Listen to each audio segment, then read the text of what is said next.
It's been a while. A lot has happened since my last YouTube video.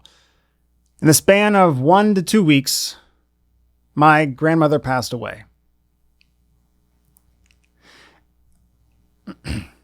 My dad's restaurant sold and he lost his job and moved back to Texas.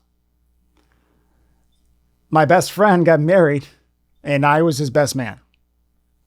And at his wedding, I met a bridesmaid that turned into my girlfriend. And I've never been happier.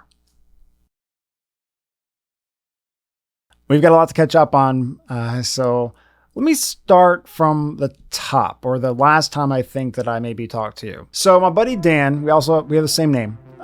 He's getting married, so he wanted to have his bachelor party in Orlando. There's not a lot of footage, and we didn't do anything crazy, but it's ironic because the hotel that we stayed at was literally down the street from where my now girlfriend lives, but we hadn't met yet. She was also in Austin for the bachelorette party, but nevertheless. My birthday was that following weekend. I had some people over to the studio. We had a little party. It was fun. Then the next day we went to the beach. It was a good time. Again, not a lot of footage, but chill.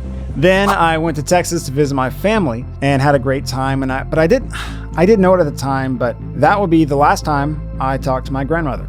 I was only back in Florida for a few weeks when I got the call that they were taking her to the hospital.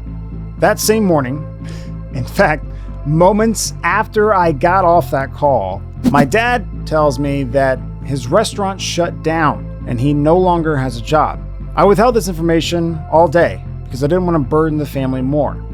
But later that night, I got the call that my grandmother passed away. I flew back for the funeral, and it was actually really nice. She was buried at Arlington Cemetery in Dallas, the military cemetery where my grandfather was buried a few years prior. After the funeral, I had to shape up and came back to be the best friend, the best man at my best friend's wedding. I flew back into Tampa around midnight and got home around 2 a.m. That was a day of the wedding rehearsal at the hotel. I was exhausted, but little did I know that after the rehearsal dinner, I would go upstairs to a bar and sit next to my future girlfriend and potentially my soulmate.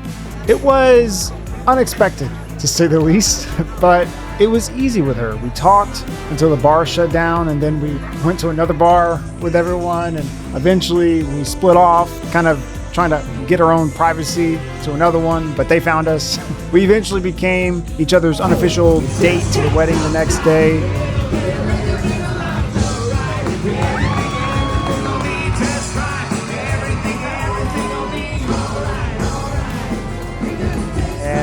Then she stayed with me that weekend.